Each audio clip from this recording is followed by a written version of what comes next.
Actually, I wanted to. Yep. Now try this for me. I love your line. You're set up good on line. Whole point's a little tight. Tight? Yeah, move out just a hair. Just a hair. Consistency there when we set up tight like that is both times when I watched that bird get by you.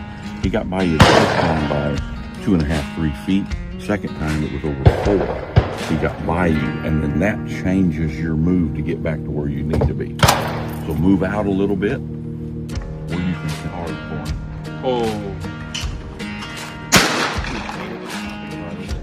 You know, so, but as good as you can when I'm shooting something like that. If that one's the target, flying out through there, you can kind of tell if I'm working kind of up on the top of that target. Harder to tell when you're dealing with edge, but I almost feel like I'm floating that bird. I'm going to put a little bit on the bottom side of that target when I make that move.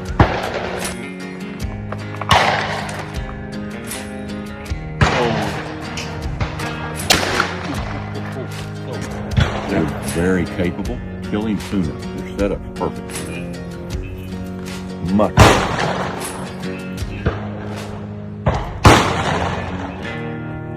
Oh.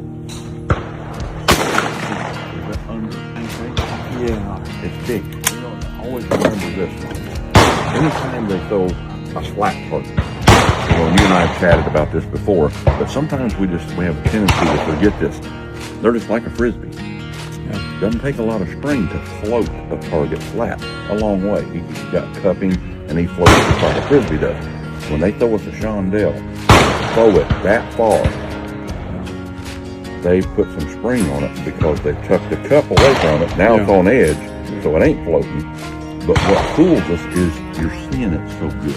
You're seeing that black, all that black on that target, and it fools your brain and speed. Anytime I look at one like that, the first inkling I have about where I think I need to be out front, I always add just a touch to compensate for the speed that my brain's misreading on that target because my vision is so good on it. Does that make sense? Yeah, no, yeah.